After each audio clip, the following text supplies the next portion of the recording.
I am thrilled to dive into our first discussion of the day. Earlier, I mentioned that inclusive prosperity and macroeconomic performance is one of the 5 global challenges we've identified as focus area for IGP. Luckily, making sense of global economic uncertainty is one of our greatest strengths here at SIPA. In fact, all of our distinguished panelists are part of our community. And so, let me introduce them. First, we have President Minouche Shafik, who, as I mentioned, is a world-renowned economist whose latest book on social contract theory, What We Owe Each Other, is not only excellent, but highly relevant to today's discussion. And she will be joined by Richard Clarida, who is the C. Lowell Harris Professor of Economics and Professor of International Public Affairs here at Columbia, and Managing Director at PIMCO, and a former Vice Chair of the Federal Reserve. Jack Lew has served as Treasury Secretary, OMB Director, White House Chief of Staff, and most prestigiously is Professor at SIPA. He was recently appointed by President Biden to serve as a U.S. ambassador to Israel. And Jack, you know how thrilled I am about your appointment. Both the United States and Israel are so lucky to have you in that vital role in this critical moment. So congratulations. And Joe Stiglitz needs no introduction to this crowd. In addition to being a Nobel laureate in economic sciences in 2001, he's also one of our own, a Columbia professor, and will be doing brilliant work for IGP on sovereign debt restructuring. Stay tuned. And we are very fortunate to have Rebecca Jarvis moderate this panel. She's a chief business economics and technology correspondent for ABC News and the host, creator, and managing editor of Real Biz with Rebecca Jarvis. Please, everyone, join me in welcoming our esteemed panelists.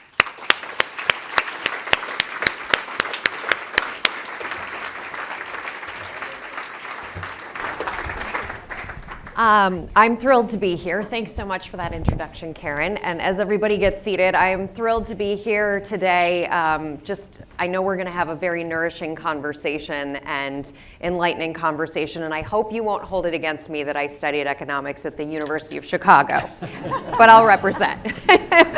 Okay, so we're in this moment globally recovering from a pandemic. And one of the facets of that recovery has been inflation here in the US, but globally as well.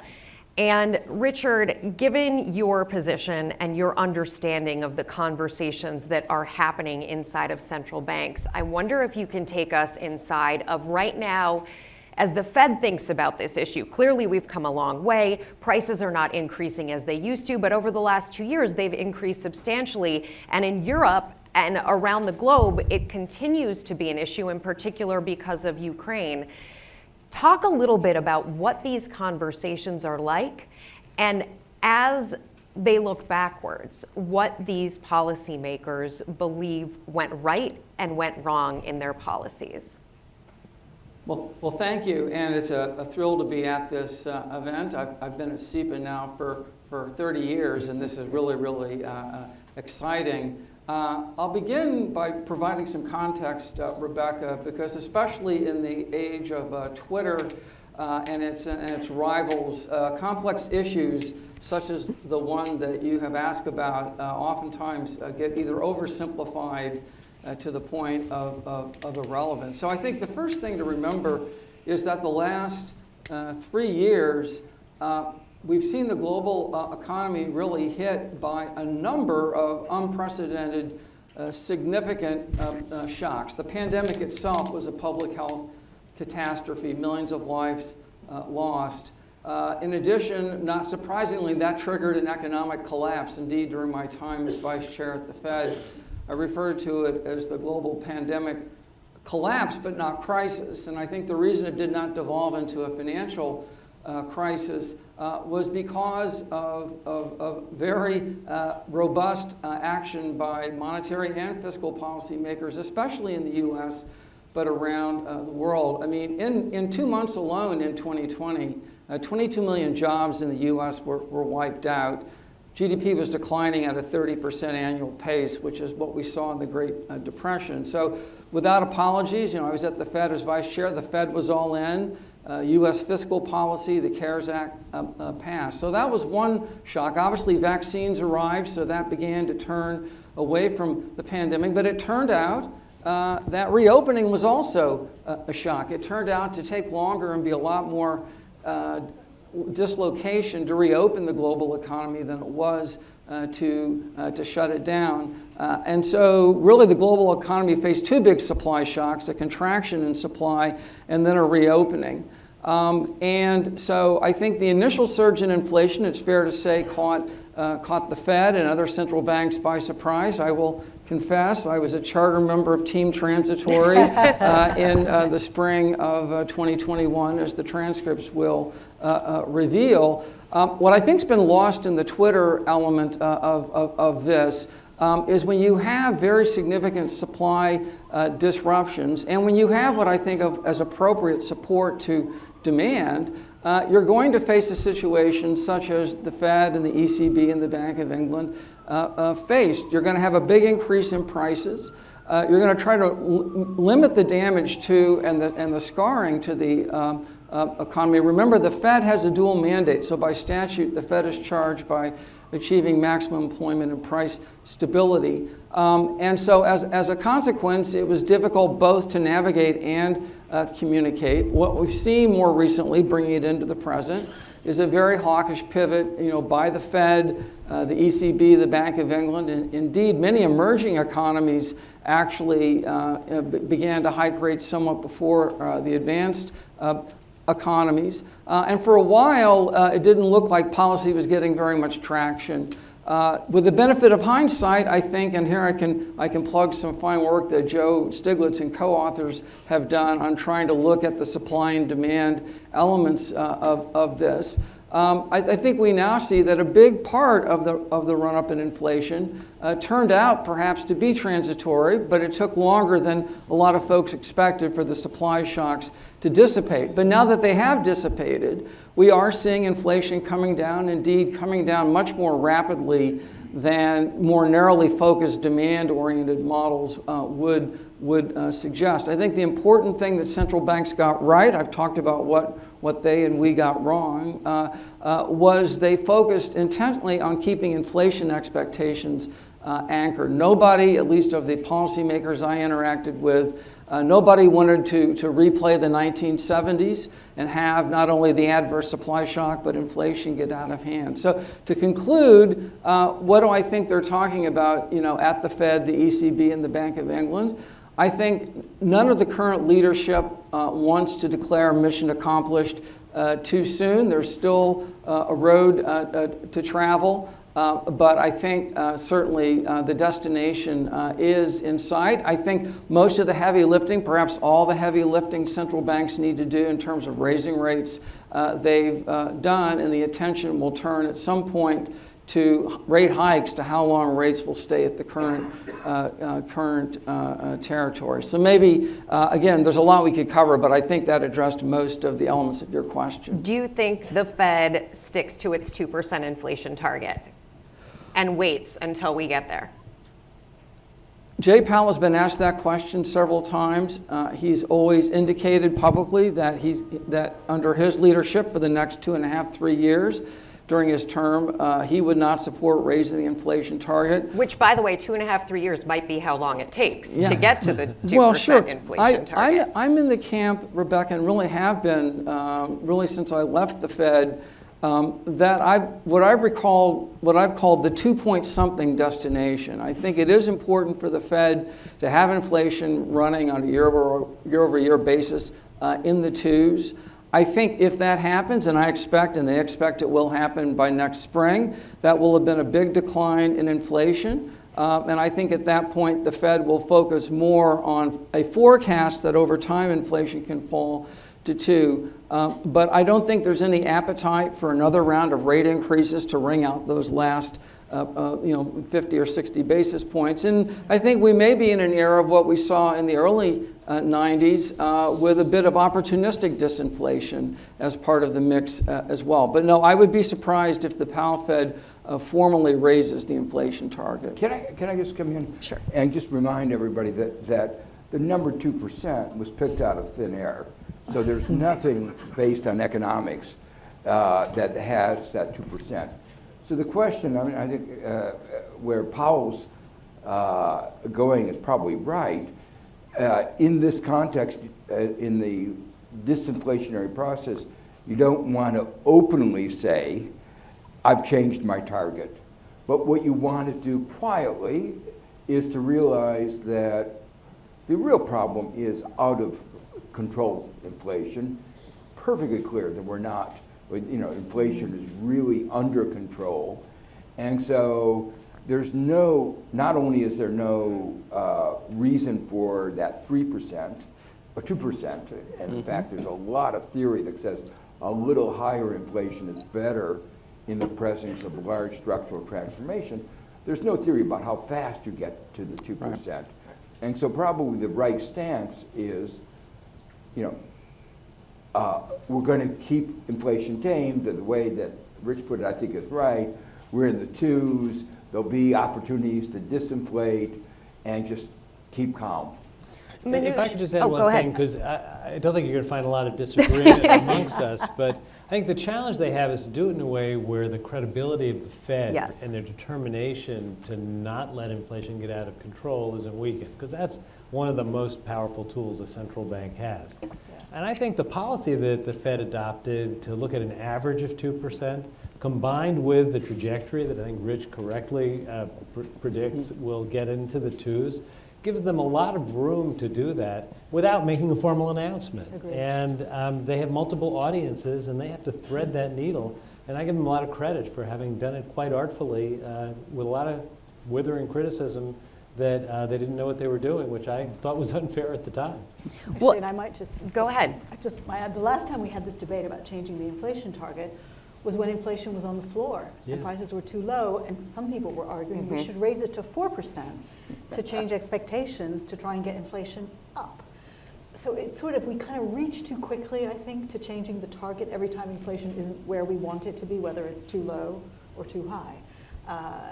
And I think thinking about the range around the target and living and navigating in that range would be the right place to be, rather than trying to change the target every time you're unhappy with the numbers.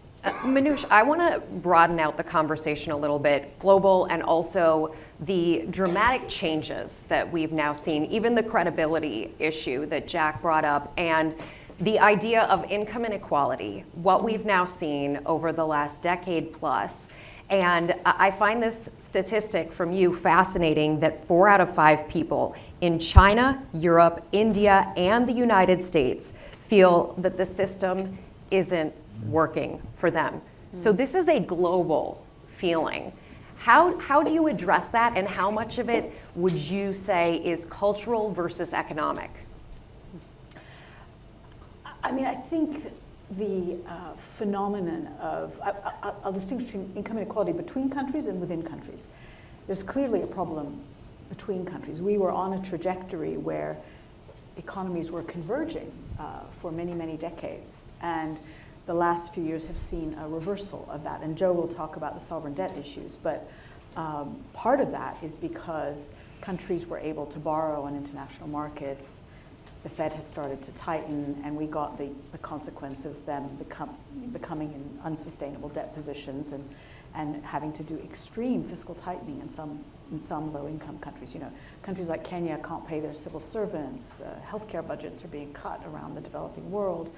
So equality across countries, I think, is a huge challenge.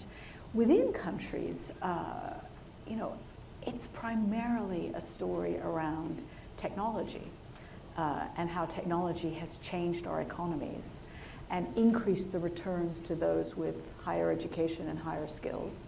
And trade has transmitted that phenomenon around the world. Some countries have done a better job of cushioning that phenomenon by progressive taxation systems. But what I think is a better way of thinking about how to cushion that phenomenon is not by focusing primarily on redistribution. Yes, you need some redistribution. But what we really need to deal with inequality is more pre-distribution, what economists call pre-distribution, which means investing in people so that when they are in the labor market, they earn a decent wage. And that a lot of that is very upstream: early years education, better schools, more worker retraining, and so that when technologies change and trade shocks happen, people can adjust and get new jobs which are higher paying. And I think part of the problem we are where we are is that nobody's investing enough in pre-distribution policies to help people cope with the technological changes that we're facing. And how do you think through that kind of investment in a world where we are on the precipice of, at least by many accounts, an AI revolution that could mean certain skills, learned skills, are no longer valuable in the way they used to be? No, you're absolutely right. So we know this shock is coming. It's already here. But there isn't a lot being done to prepare people. And artificial intelligence, like every wave of new technology, is dual use, and it will have benefits for some and others will lose. And there is no doubt that it will increase productivity, and so output will grow. But how that output is distributed between people, between workers and capital, between different parts of society, between different countries, will depend on the policies that we adopt. And not enough of the debate at the moment around AI is around that. We're seeing examples of that. The recent writers' strike is an interesting example of workers arguing for a bigger, being protected from the adverse consequences of AI technologies. But we need to have a wider discussion about making sure that these technologies benefit the majority.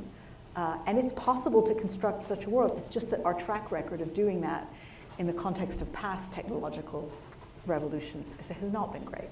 Well, and I know there will be a whole conversation about AI here after this panel, so it's something that I'd be thrilled to have a whole conversation about, but I don't want to go so deep there with all of you because we have so many other areas to cover. Jack, this question of the dollar as the world's reserve currency, speaking of social media, it percolates up very frequently these days, and there are some real questions about the dollar standing in the world. 10 years from now, dollar still the world's reserve currency? Rebecca, I think the dollar is still the singular world currency that has the ability to play the role that the dollar plays. And I think that gives us great benefits, both economically and in terms of foreign policy, that we need to treasure and try to do our very best to extend, both for the U.S. interests and I think for global stability. I think the answer to that question is I think it will still be the reserve currency for more than the next 10 years, but I don't think it's without risks that are somewhat in our control and somewhat a matter of the normal development and competition of countries. What's in our control? How do we use our economic leverage? I believe that sanctions, for example, are a hugely important tool of foreign policy. And if one can accomplish a foreign policy goal with economic tools instead of using the military, it's a tool of economic diplomacy that ought to be used in the right way. But just like tools of force, it has to be used carefully. It has to be used consistent with real principles, with the idea that going it alone doesn't necessarily make us stronger. Working with our allies actually makes sanctions more effective. It also avoids having there be a growth of skepticism that we're using our extraordinary power in a way that is unfair. You look at things like trade restrictions, another thing that the U.S. centrality in the global economy gives us enormous ability to affect world knowledge and world affairs with. Are we using it to stop competition, or are we using it to defend our national security interests? Are we saying we won't export military technology, but we want to have free world trade in goods that help people live a better life?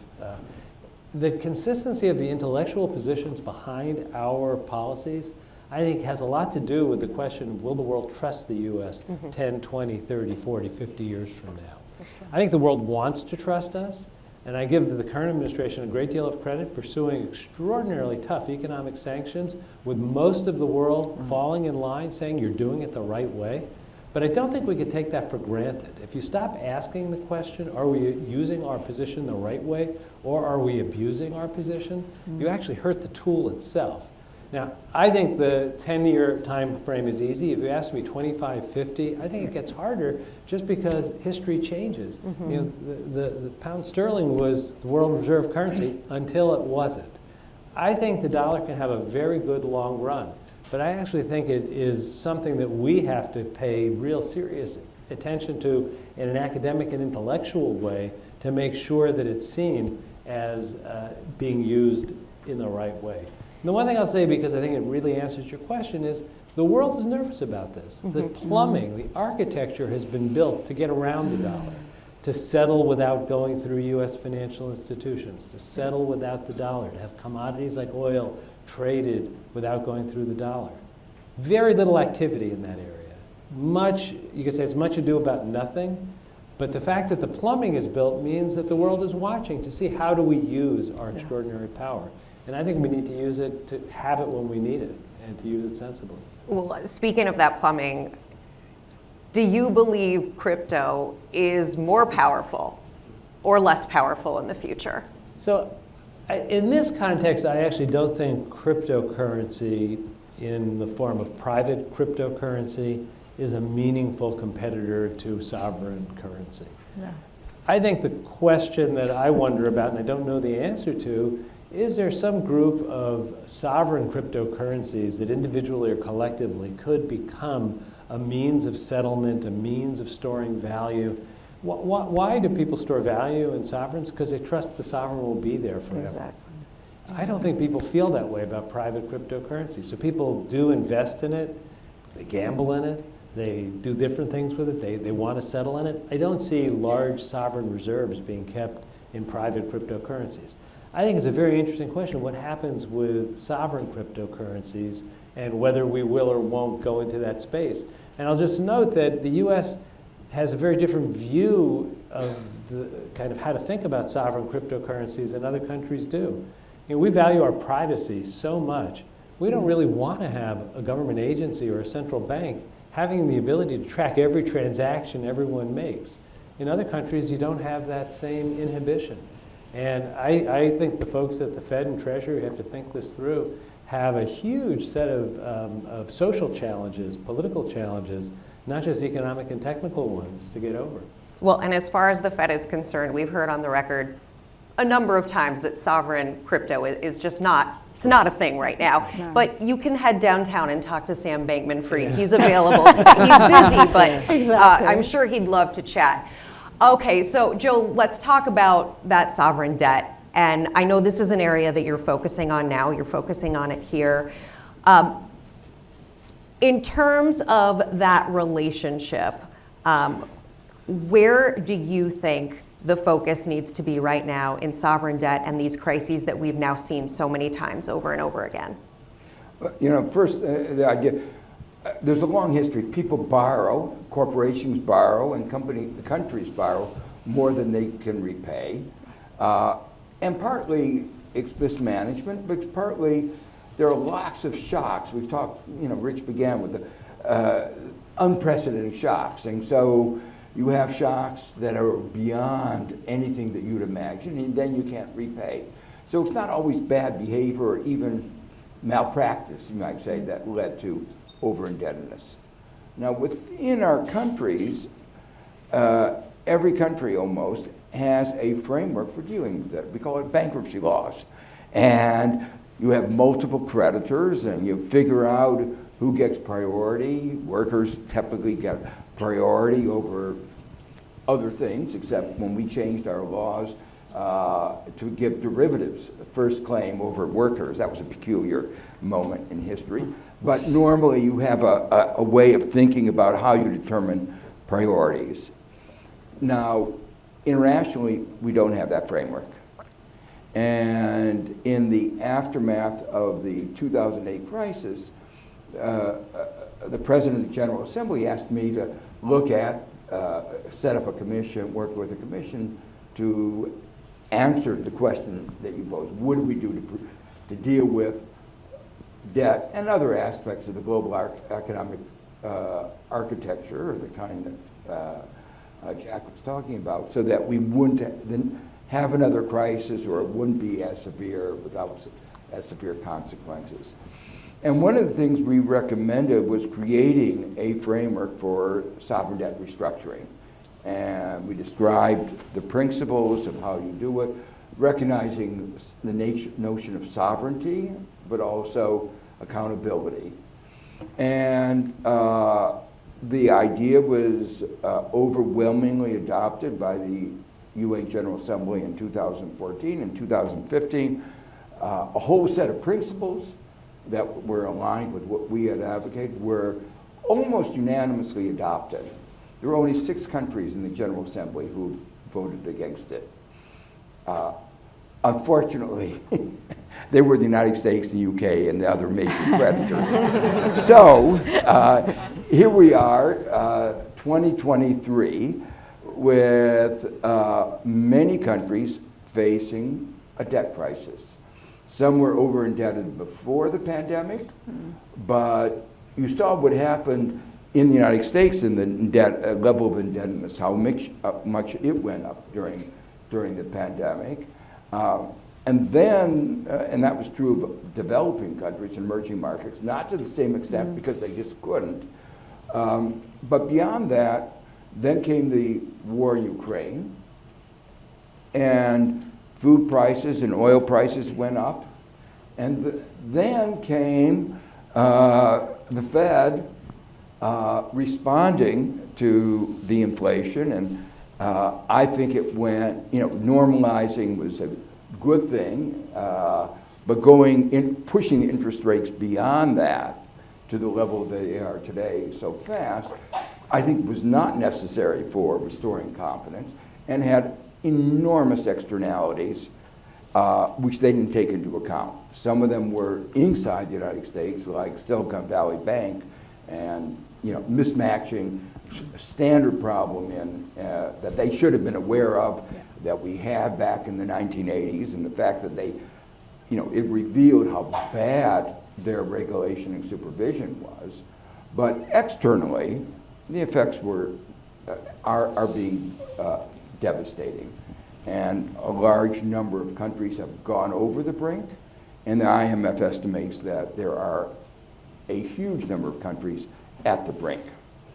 And we don't have a good system of dealing with it, and it's really complicated because 2 things have changed from earlier debt crises. Rather than having a few banks being the lender, there are now large numbers of securities. And you don't even know who owns all the securities. A second thing is China has become a major creditor, and they're not a member of the Paris Club, which is the way that the official, the bilateral creditors like U.S. and France lend money. So they're not part of that framework, that club, where they negotiate those debt restructurings. And there's a third thing that's, there's a lot of non-transparency going on. And one of the things that has happened is there are these securities called CDSs, where the hedge funds that own the debt can offload the risk, but still have the ownership. They can even so offload that they could be better off if there's a default. It used to be that it's in your interest to get an agreement, but they can offload so much that they can make money by inducing a default. And we have no transparency in the system. So we not only have called a non-system, we don't have any way of resolving it, the framework of bargaining is so non-transparent that you have people whose interest is that there be a default. And the hedge funds party like it's 2008. When it comes to the Fed, they have been the buyer of treasuries now for a decade plus. That is no longer the world that we live in. Yeah. So who's on the bid for treasuries? So, let me say, the point is, the problem today has been exacerbated by the near zero interest rates that we've had since from 2008 until 2021, for 12, 13 years. Yeah. And that induced a lot of people, companies, to take on a lot of debt. And, if you look at where the forecasts were of where the interest rates were going, particularly including by the market, Yes. where did the market say interest rates were going? It was rational. It was they're going to stay low. Yeah. So it encouraged people, countries, to undertake higher levels of debt than they should have. And now that interest rates have gone up, there is the possibility of a lot of trauma. I think actually it's very impressive that there hasn't been more trauma. Right. I think that is the striking thing. But among developing countries, emerging markets, the problem is really critical because there are a lot of these countries at the edge. Yeah, it's actually interesting that with all of the concern about the amount of federal borrowing and some of the geopolitical shifts, demand for treasuries is still very strong internationally. The price is going up. It probably will go up, a little more relative to where it would have been. But it's still the deepest, most liquid market in the world. I think Joe is right that the burden is going to fall on the countries that are least able to handle the disruption. And just to underscore the point about China that Joe made, if you think about any past debt restructurings, it was this Paris Club, Right. nations that lend, agreeing to all be there taking a write-down at the same time. Because China's banks are state-owned enterprises, they call them businesses, not government support. They just philosophically will not enter the Paris Club. Because of the tension in global relations, particularly US-China relations, there's no mechanism to have a single conversation with the US, China, the global community. So they're being done as one-offs now, and so far they've done the one-offs just in the nick of time. That doesn't work so well if the one-offs become 10-offs or 20-offs. Yeah. So it's actually a really important question to get the world community together, because I know one thing for sure, if the rest of the world takes a write-down on their loans and China doesn't, it won't work. That is just not a tenable outcome in any debt restructuring, particularly in the current geopolitical environment. Yeah. Let me just there's- highlight, Sri Lanka is one example Yeah. where China's unwillingness to do the write-off delayed the restructuring by 6 months or more. Yeah. And meanwhile, people were actually starving. I mean, Yes. it was a dramatic consequence. Now, what China said was that it was really interesting. It's the same argument that we often hear from the hedge funds. This is not our money. This is our people's money. And we don't have, how can we ask our poor people to sacrifice for some country that is overborrowed? But of course, the way I often put it is, whenever there's a loan, there are two parties, a lender and a borrower. You should think about you overlent, and you're supposed to be more sophisticated than the borrower. You do it more. The banks do it more. The lenders do it more. So if there's a problem, it's as much the problem of the lender not having thought through all the risks and how you would deal with them when they come to be realized. Well, Zambia is another really good example. They've been waiting for 2 years for a debt restructuring. They finally got an agreement that China and the French would co-chair the Paris Club meetings. and they achieved an idiosyncratic solution, which is not replicable to other countries because of the peculiarities of Zambia's debt. But we don't have a system. I think that's what we're all kind of saying, is we don't have a system for dealing with this crisis now, because our old system is not suited to both the market conditions and the political conditions that we have. And for those countries, the consequences are really dire. You know, for the Zambias and the Sri Lankas and the Kenyas and the Ethiopias and all of whom are, it's a huge Ghana, list. It's a huge list of countries who are on the precipice of crises. And you know, aren't paying, you know, they're having the equivalent of a government shutdown, which we averted over the weekend. They're having that now. You know, they're not being able to pay their civil servants. They're not being able to pay nurses and teachers to go to school. People are going to work and not being paid, and that's just an untenable position. Oh, and so much of these conversations can be technical. They can be theoretical. But there are the people who are not getting paid right now. There are the people who weren't sure they were going to get paid 5 days ago in the United States, and they were making their own plans for Exactly. that. You brought up the strikes earlier. You have the UAW, Hollywood, Kaiser Permanente could be going on strike. How do you rebuild that social contract that it feels like it has been lost here, but really everywhere right now? Yeah, that's a big question. You know, that's the work you're going to be doing right yes, here. Yes, exactly. The IGP will figure it out. But you know, it's there is a sense in which, in many societies, people are feeling very insecure, and they're feeling that opportunities are not evenly shared. And it's the tensions of those two things. How do we create a greater sense of security? And how do we share opportunities more equitably in our societies? That I think is at the key of a better social contract. Yeah, I think the magnitude of the inequalities in our society, and not only in income, but as I said, of opportunities. You know, we went through COVID-19. Right. The inequalities in health, in the impact.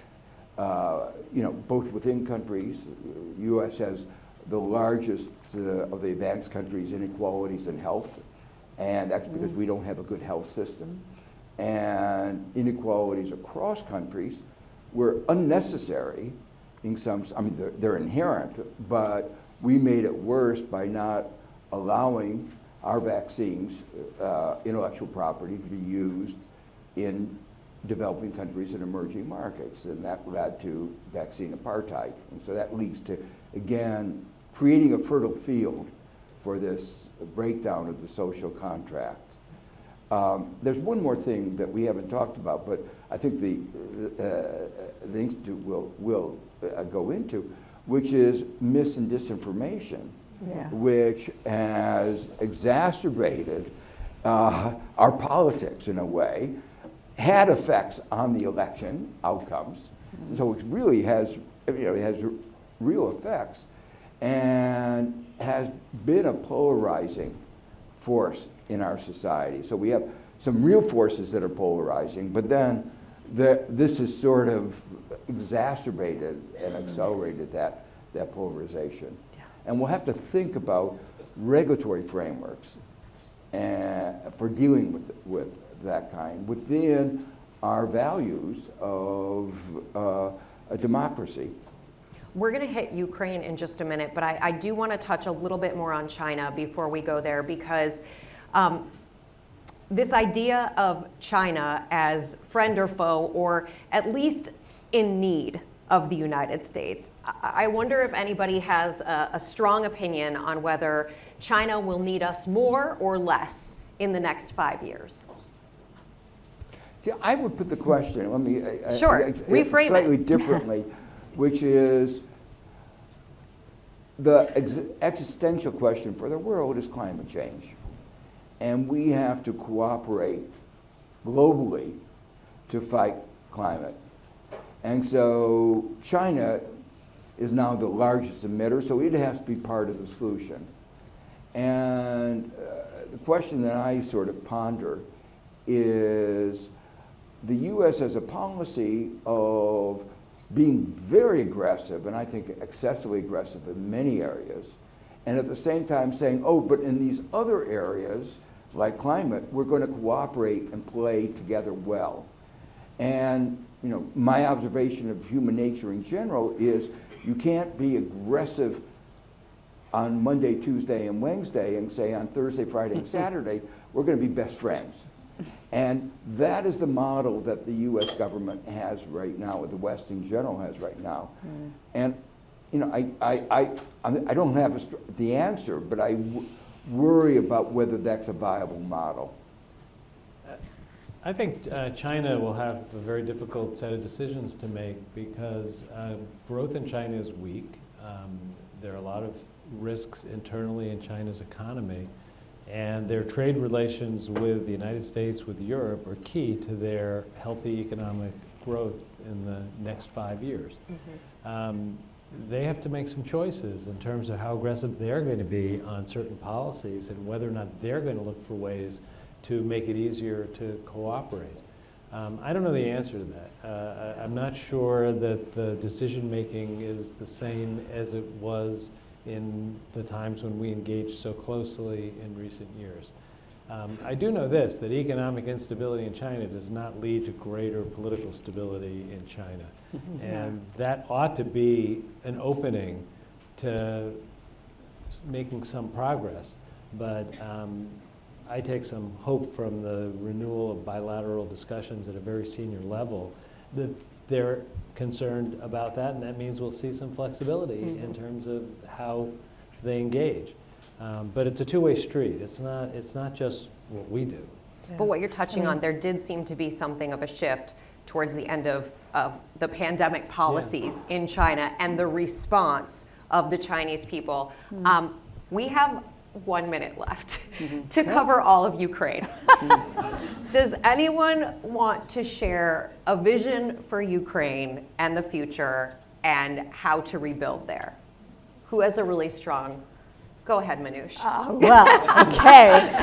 I had my mouth open inadvertently. Sadly, we have faced this situation before, and there is a sort of established international process.